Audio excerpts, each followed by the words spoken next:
Graça e paz, meus irmãos, tudo bem? Boa noite. Com muita alegria que eu estou aqui com vocês para compartilhar um pouco da palavra de Deus no momento que a gente está vivendo tão difícil, de isolamento social, de uma pandemia. E antes de mais nada eu queria externar os meus sentimentos a todos os irmãos que perderam amigos, familiares no meio dessa crise que estamos vivendo. Que o Espírito Santo possa consolar o coração de cada um de vocês, em nome de Jesus. Eu queria compartilhar um texto com os irmãos para a gente fazer essa conversa, que está lá em João capítulo 4, e que a gente possa pedir para o Espírito Santo falar aos nossos corações nessa noite e que Deus possa nos confortar. Amém? Abra sua Bíblia em João capítulo 4. Nós vamos ler um texto bastante conhecido, que é o da mulher samaritana, e vamos tirar alguns ensinamentos que o próprio texto ele tem para nos dar. O texto diz assim, irmãos: quando, pois, o Senhor veio a saber que os fariseus tinham ouvido dizer que ele, Jesus, fazia e batizava mais que os discípulos de João, se bem que Jesus mesmo não batizava e sim os seus discípulos, deixou a Judéia, retirando-se outra vez para a Galileia, e era-lhe necessário atravessar a província de Samaria. Verso 5. Chegou, pois, a uma cidade samaritana chamada Sicar, perto das terras de Jacó, que dera a seu filho José. Estava ali a fonte de Jacó. Cansado da viagem, assentara-se Jesus junto à fonte por volta da hora sexta. Nisto, veio uma mulher samaritana tirar água, e disse-lhe Jesus: dá-me de beber. Pois seus discípulos tinham ido à cidade para comprar alimentos. Então lhe disse a mulher samaritana: como sendo tu judeu, pede de beber a mim, que sou mulher samaritana? Porque os judeus não se davam com os samaritanos. Então replicou Jesus: se conheceras o dom de Deus, e quem é que te pede, dá-me de beber, tu lhe pedirias, e ele te daria água viva. E respondeu ela: Senhor, tu não tens com que tirar, e o poço é fundo. Onde, pois, tem água viva? És, porventura, maior do que Jacó, o nosso pai, que nos deu o poço, do qual ele mesmo bebeu, bem assim os seus filhos e seu gado? Verso 13. Afirmou-lhe Jesus: quem beber dessa água terá sede novamente. Aquele, porém, que beber da água que eu lhe der, nunca mais terá sede. Pelo contrário, a água que eu lhe der será nele uma fonte a jorrar para a vida eterna. Então disse a mulher a Jesus: Senhor, dá-me dessa água, para que eu não tenha mais sede, nem precise vir aqui buscá-la. Disse Jesus: vai, chama teu marido e vem cá. Ao que lhe respondeu a mulher: não tenho marido. E replicou Jesus: bem disseste, não tenho marido, porque 5 maridos já tiveste, e o que tem agora não é teu. Isto disseste com verdade. Vamos orar. Deus, nós te louvamos, Pai, por essa palavra. Te louvamos, Senhor, por essa noite que, apesar de distante dos irmãos, estamos aqui próximos em espírito. E te pedimos, Senhor, fala aos nossos corações, fala ao meu coração. Transforma a nossa vida em rios de águas vivas. Em nome de Jesus. Amém. Irmãos, esse texto é um texto da palavra do Senhor que fala sobre uma mulher que era samaritana, da cidade de Samaria, logicamente, e que Jesus, cansado de uma viagem, ele sentou perto de um poço, numa cidade chamada Sicar. E essa cidade tinha esse poço que foi construído por Jacó, que consequentemente passou para José e assim por diante. E nessa viagem de Jesus, ele já cansado, senta perto desse poço. E o interessante é que antes de Jesus passar por essa cidade, o texto ele fala nos versículos iniciais que era necessário Jesus passar por Samaria. E como os irmãos alguns conhecem, Samaria, os samaritanos eram um povo que não se davam muito bem com os judeus. Apesar de serem povos israelitas, tanto judeus como samaritanos, o povo judeu vinha da tribo de Judá e os samaritanos viviam na cidade de Samaria. Tudo em Israel. Enfim, e eles tinham esse conflito de muitos tempos, e desde a época de Cristo existiam até legislações que impediam dos judeus beberem e comerem no mesmo copo e no mesmo prato de samaritanos. Então, irmãos, essa distância entre judeu e samaritano era algo muito real naquela época. Existia realmente um trato diferenciado, existia uma rixa, digamos assim, entre esses dois povos, apesar de todos serem filhos de Deus, historicamente falando, o povo de Israel. E Jesus, cansado dessa viagem, senta perto do poço e se aproxima dele uma mulher. Os discípulos tinham ido até a cidade comprar água, na cidade mais próxima, e quando essa mulher se aproxima, Jesus tem sede. Ali demonstrando a sua humanidade, o Deus homem, e também o Deus divino, o Senhor homem e o Senhor divino. E quando pede água a essa mulher se assusta, ela se espanta e ela faz o seu primeiro questionamento. E ele pergunta: por que tu me pede água? Aquela mulher pergunta: tu não sabes que eu sou samaritana e ainda mais sou mulher? E tu, sendo homem judeu, pede águas a mim? Irmãos, e aqui começa o primeiro diálogo, o primeiro questionamento da mulher, logo em seguida com a resposta de Jesus. Apesar daquela pessoa ser mulher, apesar daquela pessoa ser samaritana, apesar de ter tudo que impedisse Jesus de falar com ela, porque era homem e porque era judeu, Jesus não ligou para aqueles títulos, para aquela situação daquela mulher, para aquele posto daquela mulher, para a condição daquela mulher. Não importava de qual cidade, de onde que ela nasceu, o rótulo daquela mulher. Cristo não está preocupado de qual cor você é, de qual classe social você é. Ele não está preocupado de onde você nasceu. Cristo, ele quer falar contigo. Cristo, ele quer falar conosco. Cristo, ele quer se manifestar a você. E ele pede água. Ele faz um simples pedido àquela mulher e fala: me dá água, eu tenho sede. E aquela mulher se espanta, como eu já disse anteriormente, porque existia aquele... Não só por ela ser mulher, mas, poxa, tu tá me pedindo água, tu vai beber no mesmo copo que eu. Não pode, a lei não permite isso. E, irmãos, quando eu trago esses versículos para a nossa realidade, imagina você sendo pecador, eu sendo pecador, tendo todos os defeitos que nós podemos enumerar, tendo todas as fraquezas que nós podemos citar, você com as suas e cada pessoa com os seus pecados.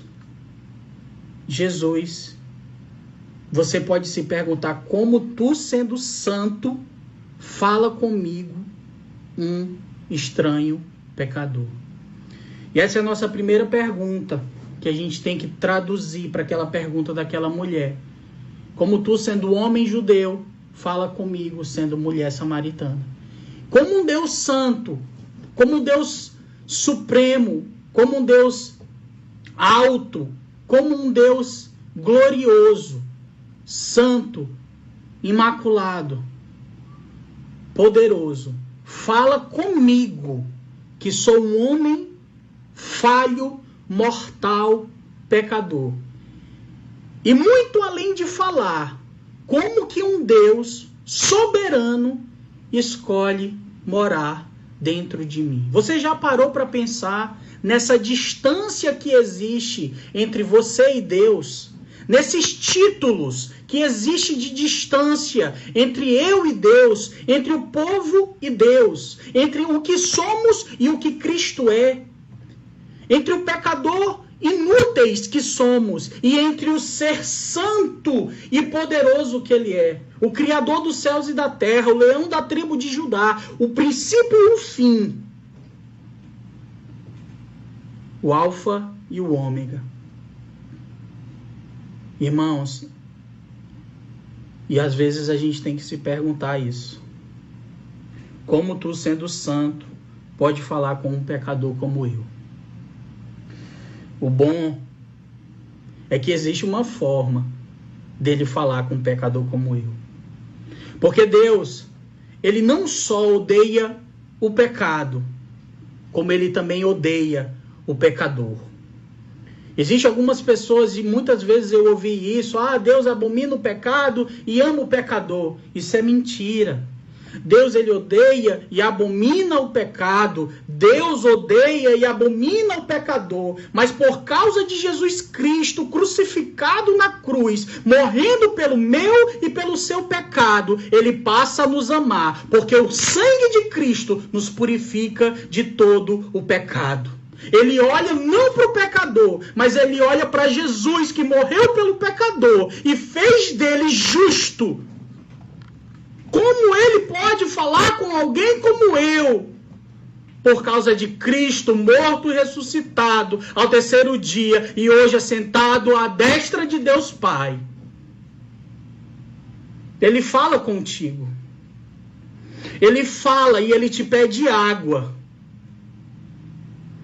Ele me pede água.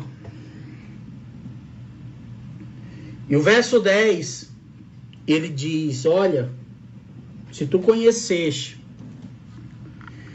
depois que a mulher questiona, ele diz, replicou Jesus, se conheceres o dom de Deus e quem te pede água, irmãos, conhecer a Deus nos implica em estar mais próximo de Deus. Porque quando aquela mulher questiona o seu primeiro questionamento, ela fez isso porque não conhecia. Ela não sabia com quem estava falando. Ela não sabia que aquele ali era o Filho de Deus. Ela não sabia do que se tratava. Se conheceres o dom de Deus e quem te pede água, tu pedirias a mim e eu te daria, e ele te daria água viva. Irmãos, não conhecemos. Eu queria falar algo que não é tão bom. Às vezes agimos como se não conhecêssemos a Deus e nem o seu Filho Jesus Cristo. Porque sabemos, irmãos, pelos estudos e pela vida, pela vivência, pelas leituras, pelas EBDs da vida, quem é Cristo e quem é Deus. Apesar de não personificar, né? Saber que ele é Deus. Deus tudo. Não conhecemos, irmãos, porque se conhecêssemos o dom, se conhecêssemos a graça, se conhecêssemos esse favor imerecido, se conhecêssemos o dom que há em Deus, que quando ele fala esse dom de Deus, ele está falando da salvação, ele está falando desse presente, ele está falando da graça. O dom de Deus é a graça. Em Romanos 15:5 fala do dom de Deus, do fato de ele, sendo um só justo, através do dom de Deus, superabundou a graça. Não conhecemos, porque senão nós pediríamos a água viva. Eu sei que vivemos uns dias maus. Os tempos que vivemos hoje são tempos difíceis, tempos diferentes. Estávamos acostumados a falar de situações difíceis e de irmãos próximos, de irmãos longe, mas todos nós, o mundo inteiro, está vivendo tempos difíceis. Pessoas que amamos têm perdido a vida, pessoas estão enlutadas, mas eu quero lhe dizer que precisamos conhecer a Deus para saber que Ele pode nos dar água viva. Se conheceres, quem te pede? Ele te pede, irmão. Ele que dá. Ele que envia. Não conhecemos quem pede água. Muito menos conhecemos quem foi enviado. Não conhecemos quem deu. O interessante desse texto é que quando eu meditava sobre ele, Ele que pede água. A mesma forma, Ele que envia o Filho. Da mesma forma, Ele que dá de graça. Entenda uma coisa, eu e você não temos capacidade alguma de pedir algo para Deus, porque Ele já conhece. Pedimos porque nos é orientado a pedir. E Ele dá, o próprio Jesus fala sobre a viúva insistente, falando, ela pedindo, ela insistindo, temos que pedir. Mas nós não temos como pedir o que Ele já nos deu, porque o nosso pecado é incapaz, a nossa vida é incapaz de pedir o dom gratuito, a salvação de Deus, por isso Ele dá. Se Ele não tivesse dado, miseráveis seríamos, porque não teria chance para nos redimirmos, então Ele dá. Ele deu, Ele entregou o seu próprio Filho a morrer no meu e no seu lugar. Assim como Ele pediu, Ele começou aquele diálogo com a samaritana, Ele pediu aquela água, Ele sabia onde queria chegar, Ele deu o seu Filho, Ele enviou o seu Filho. E irmãos, apesar dele ter pedido a água, apesar dele ter dado de graça, apesar dele ter enviado o seu Filho, eu repito, nós não o conhecemos. Porque se o conhecermos de verdade, nós faríamos igual aquele homem que encontrou um tesouro num terreno, vendeu tudo o que tinha para comprar aquele terreno, comprou aquele terreno e ficou muito feliz. Se conhecêssemos de verdade, nós faríamos igual aquela mulher que depois que perdeu uma moeda, revirou toda a casa e quando achou a moeda ficou muito feliz. Nós precisamos conhecê-lo, porque ele já enviou. Ele já enviou. Jesus, ele mostra sua humanidade e divindade ao mesmo tempo. Quando ele diz assim, me dá água. Ele mostra a humanidade dele. E ele mostra a divindade quando ele diz, se tu conhecer quem te pede água, se tu conhecer o dom de Deus. No verso seguinte, irmãos, no verso 11, como nós já lemos, a mulher pergunta, tudo bem, como é que tu vai tirar a água se o poço é fundo? E aqui, irmãos, eu faço uma comparação da mesma conversa que Jesus diz num capítulo atrás com Nicodemos. Quando Nicodemos não consegue entender a chave da palavra de Jesus. É necessário nascer de novo, e Nicodemos fazia aquela confusão. Como eu vou nascer já sendo velho? Porventura entraria no ventre da minha mãe? Essa mulher faz uma segunda pergunta extremamente descabida no assunto que Jesus queria entrar. Ela diz, mas como tu vai me dar dessa água se o poço é fundo? Assim como eu e você. Assim como eu e você não entendemos muitas vezes o que Deus quer nos dar de verdade, pedimos outras coisas e questionamos outras. Mas como que tu vai fazer? Se os médicos já falaram, mas como que vai ser? Se o poço é fundo, mas como que vai acabar que a vacina só vem daqui a 1 ano? Mas como que eu vou conseguir? Como que eu vou trabalhar? Nós não sabemos. Ele quer falar para nós coisas espirituais e nós acabamos materializando as coisas espirituais que são de Deus. Somos igual a Nicodemos, somos iguais a mulher samaritana, porque são dúvidas. Ele quer dar água viva, ele quer fazer. Precisamos conhecer, precisamos questionar o fato de ser pecador e ele falar comigo. E em terceiro lugar, precisamos reconhecer que o que ele quer dar para nós é muito mais além do que nós podemos pedir, pensar ou imaginar. E aquela mulher no verso 12, ela pergunta, porventura tu és maior que Jacó? O nosso pai, que nos deu o poço, e muito antes de nos dar o poço, bebeu ele, os seus filhos e o seu gado. Ela diz, e ela questiona Jesus, se ele era maior que Jacó, que tinha dado o poço, que ele mesmo bebeu, os filhos e o gado dele também bebeu. Próxima coisa que eu entendo, irmãos, é que aquela mulher, ela estava presa em experiências passadas da história religiosa dela. Ela sabia que aquele poço tinha uma figura, tinha um símbolo religioso. Jacó, né? O pai ancestral, o pai da fé deles. Abraão, Isaac, Jacó, José, o gado, todo. Então aquilo tinha um símbolo religioso muito grande, o qual ela estava presa naquela experiência daquela religião. Aquilo já passou. E aquela mulher chegou ao ponto de perguntar: tu és maior do que isso? Eu já tenho um poço, o poço já é de Jacó. Jacó foi um homem de Deus, assim como José e os seus filhos.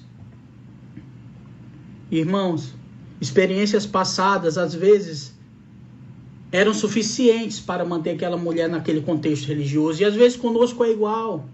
Às vezes vivemos repetindo experiências passadas, em conversas, experiências que as pessoas, os outros terceiros têm com Deus e eu não tenho mais.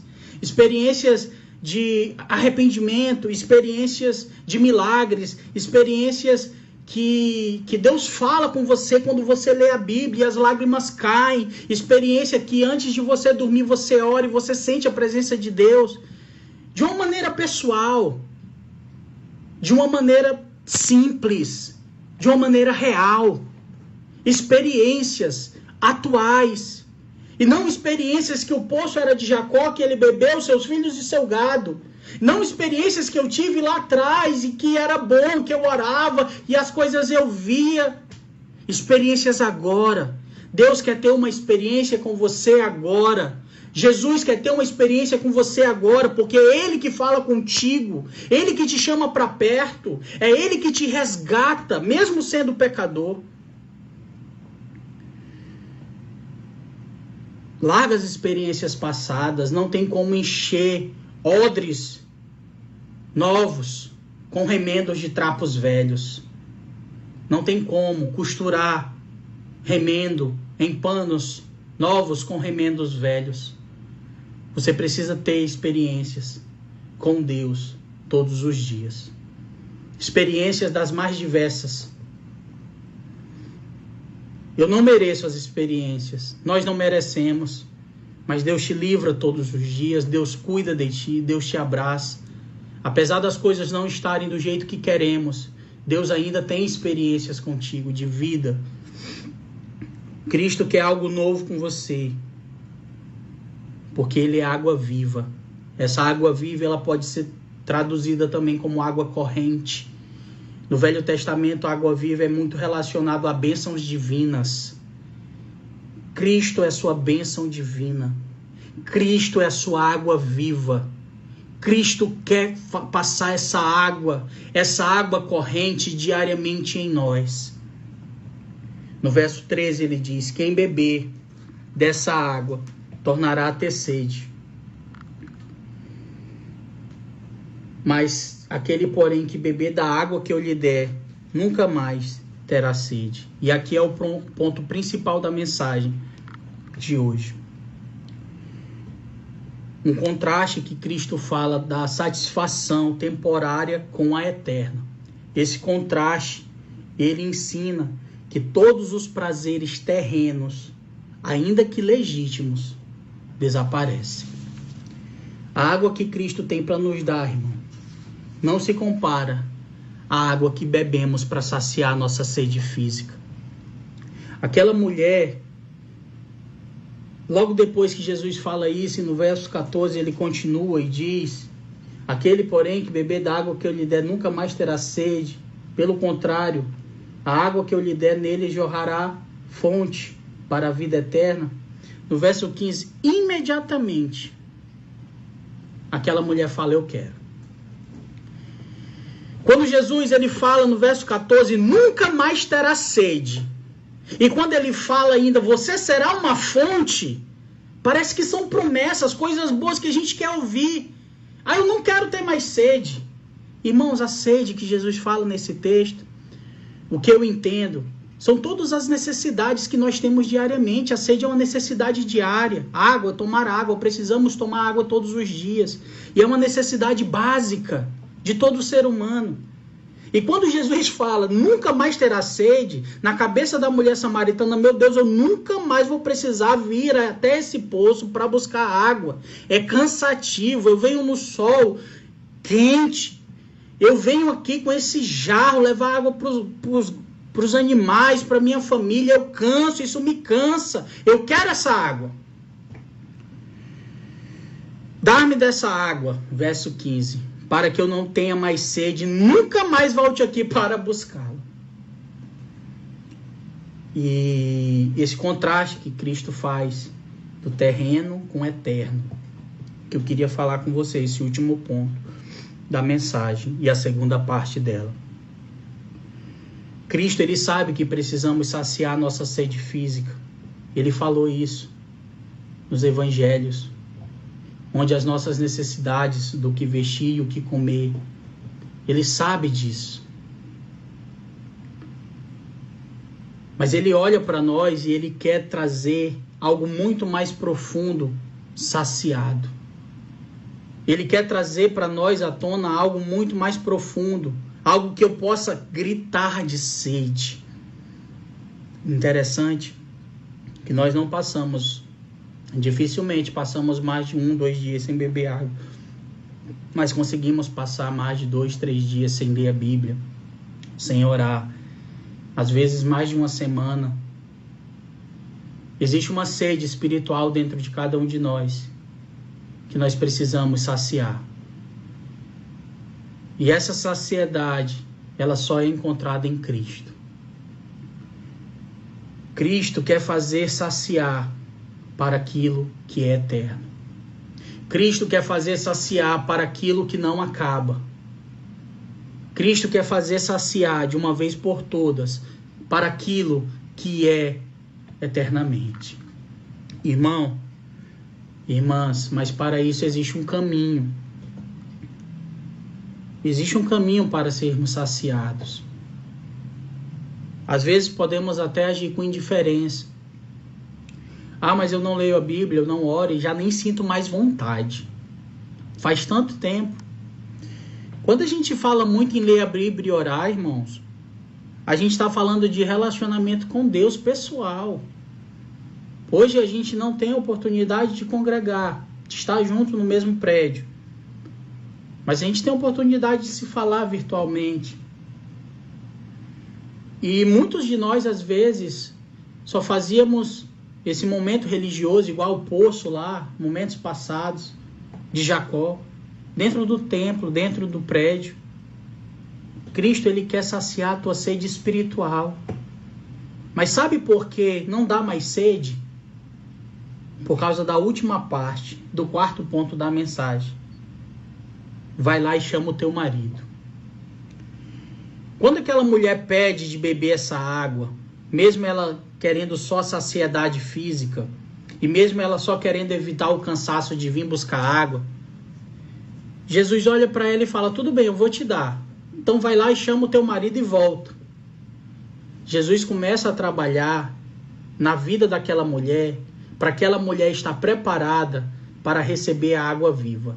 É impossível eu e você recebermos a água viva do Senhor, a água corrente do Senhor, a bênção divina do Senhor, o dom gratuito, sem reconhecer quem somos. Sem olhar para dentro de nós e confessarmos os nossos pecados ao Senhor. Se confessar os vossos pecados, Ele é fiel e justo para nos perdoar. É impossível eu jorrar águas para a vida eterna sem antes eu me arrepender profundamente de quem eu sou. Aquela mulher sabia que não tinha marido. O atual que ela estava não era dela e ela já teve 5 que também não eram dela. Aquela mulher sabia, Jesus sabia exatamente o que queria tratar naquela mulher. Assim como Jesus sabe exatamente o que quer tratar em mim e o que quer tratar em você. Para que a partir desse tratamento comece um relacionamento de vida eterna com Ele. Irmãos, vivemos em um momento que não podemos nem sair de casa direito. Uma praga, um vírus, sei lá o que, tomou conta do mundo. Mas do que adianta, depois de um tempo, essa praga, esse vírus passar, acabar ou ter controle, mas continuarmos com sede? Temos vontade de sair, temos vontade de fazer outras coisas e somos confinados por causa das leis e dos decretos. Mas, e quando tudo isso passar e matarmos a nossa sede de sair, de nos abraçar e de fazer outras coisas, mas dentro de nós ainda não estarmos saciados espiritualmente? Em outras palavras, não adianta estarmos em pandemia hoje, não adianta passarmos a pandemia depois, se nós não estivermos restaurados espiritualmente, se nós não tivermos saciados a nossa fome espiritual, se nós muito menos reconhecermos o pecado que somos e o pecador que somos, e nos arrependermos ajoelhados aos pés da cruz de Cristo. Eu não quero viver pandemia, ou longe de pandemia, ou estar dentro de pandemia, mas longe de Cristo. Assim como os nossos irmãos vivem em igreja perseguida na Ásia, na Europa, em alguns países do leste europeu, que as pessoas perseguem quem são cristãos. Mas mesmo assim, elas se renovam com água viva diariamente. Não adianta, irmãos, a gente viver últimos tempos, últimos dias, se nós não confessarmos os nossos pecados ao Senhor e não nos arrependermos. O Senhor vem buscar a sua noiva, sim, sua noiva santa, a sua igreja imaculada. E eu e você somos ela. Mas assim como essa noiva, ela precisa estar vigilante. Nós precisamos estar vigilantes. Cristo não se importa com quem você é, meu irmão. Cristo não se importa o que você fez. Ele fala contigo, assim como falou com aquela mulher. Precisamos conhecê-los mais. Precisamos pedir o que realmente importa. Precisamos entregar as experiências antigas e viver novas experiências que importam. E precisamos deixar Cristo saciar, mas para isso precisamos nos arrepender e nos entregar aos pés da cruz. Vamos orar.